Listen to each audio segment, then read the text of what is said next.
Hola a todos, Dios los bendiga. Damos gracias a Dios por un día más que podemos compartir su palabra.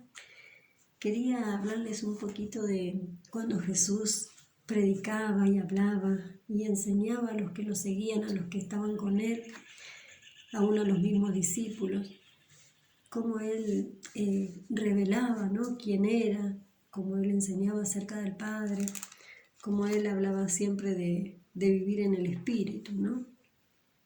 Miren lo que dice una de las veces que Jesús hablaba y enseñaba, muchos de los discípulos, dice en Juan 6, del versículo 60, ¿no?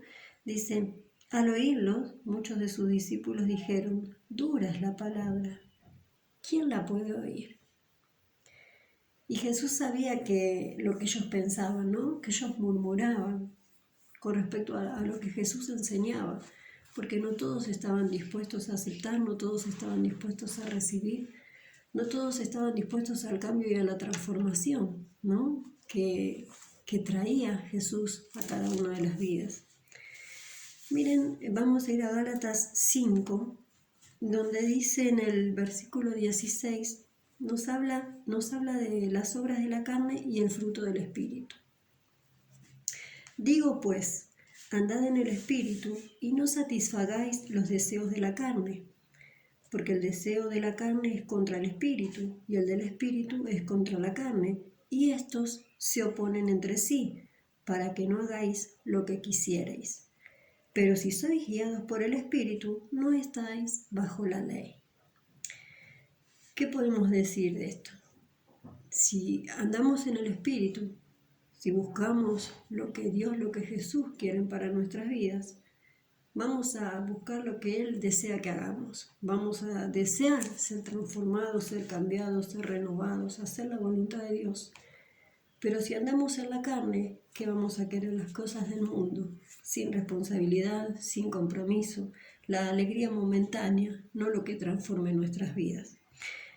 Dijimos, no satisfagáis los deseos de la carne. Miren lo que dice en el versículo 19. Y manifiestas son las obras de la carne, que son adulterio, fornicación, inmundicia, lascivia, idolatría, hechicerías, enemistades, pleitos, celos, iras, contiendas, disensiones, herejías, envidias, homicidios, borracheras, orgías y cosas semejantes a estas, acerca de las cuales os amonesto, como ya os he dicho antes, que los que practican tales cosas no heredarán el reino de Dios.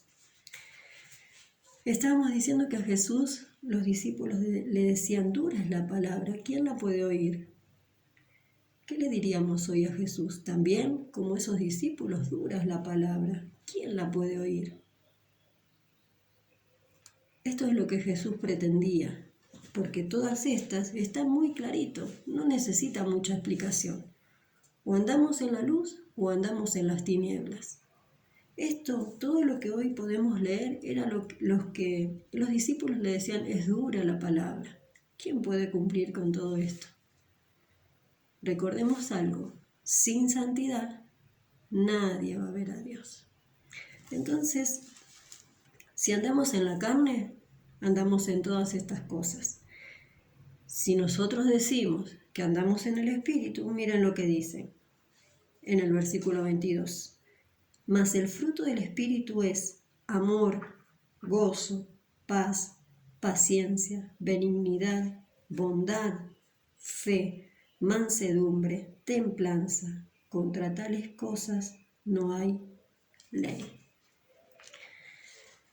Si nosotros decimos que andamos en el Espíritu, estos frutos deben comenzar a verse en nuestras vidas. Debemos dejar que Jesucristo transforme nuestras vidas y que cada vez abunden más en nosotros estos frutos y que otros puedan verlo, porque si otras personas pueden ver el cambio en nuestras vidas, también es una manera de mostrar a Jesús, de que otros puedan creer. Cuando Jesús les dice esto, volvemos a Juan, ¿qué le dicen los discípulos? Miren, desde el versículo 66, en el capítulo 6.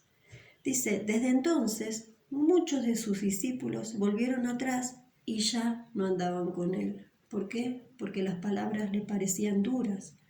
Porque como Jesús dijo en un tiempo a los fariseos, a los hipócritas, a los maestros de la ley que sabían mucho pero que no aplicaban nada de lo que era bueno, ¿qué les dijo? Sepulcros blanqueados por fuera y podridos por dentro, porque aparentaban una cosa y eran otras, y porque en su corazón había maldad, y cavilaban, como dice también la palabra, en sus corazones, ¿no? Dijo entonces Jesús a los 12, miren que no eran cualquiera, eran los 12. ¿Queréis acaso iros también vosotros? Y quiero quedarme con estas palabras, ¿no? Que dice, le respondió Simón Pedro, Señor, ¿a quién iremos? Tú tienes palabras de vida eterna. ¿A dónde vamos a ir? ¿A dónde vamos a ir? ¿A quién vamos a ir? Si solo tú tienes palabras de vida eterna. Si solo Jesús es nuestra salvación. Si solo Jesús, si solo a través del Espíritu Santo nuestras vidas pueden ser transformadas.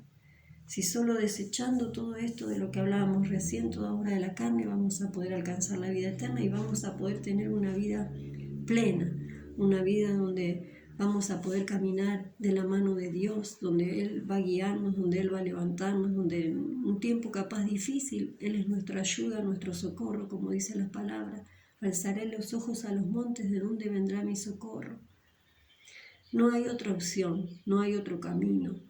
Abramos nuestro corazón a Jesús y permitamos a Él que transforme nuestras vidas, porque todo lo que viene de Dios es bueno. Él es nuestro papá, que podamos tener esa identidad de hijos y que podamos siempre recordar que Él es el pan de vida y que el que a Él va nunca más va a tener hambre, dice la palabra de Dios. Dejemos las obras de la carne, dejemos de vivir como el mundo quiere que vivamos y comencemos a vivir en el Espíritu, como Dios quiere que vivamos. Él está esperándonos. Él cada día, dice la palabra, renueva su misericordia sobre nosotros. Recordemos, hermano, de ir dejando al Espíritu Santo que transforme nuestras vidas. Que todos los días vayamos cambiando de gloria en gloria, como dice la palabra de Dios. Que nuestras vidas vayan siendo transformadas por el poder del Espíritu Santo. Y dejemos que el Señor realmente nos cambie y que ese cambio que hay en nosotros los demás lo puedan ver y puedan creer en Jesús. Jesús es el pan de vida. Gracias a Dios damos por la vida de Jesucristo, su Hijo. Esta es la palabra que tenía para compartir el día de hoy y sepamos que la palabra no es dura. La palabra es para bendición nuestra, para nuestra enseñanza, para nuestra salvación. Por eso damos gracias a Dios hoy. Espero que haya sido de bendición y que tengan un hermoso día.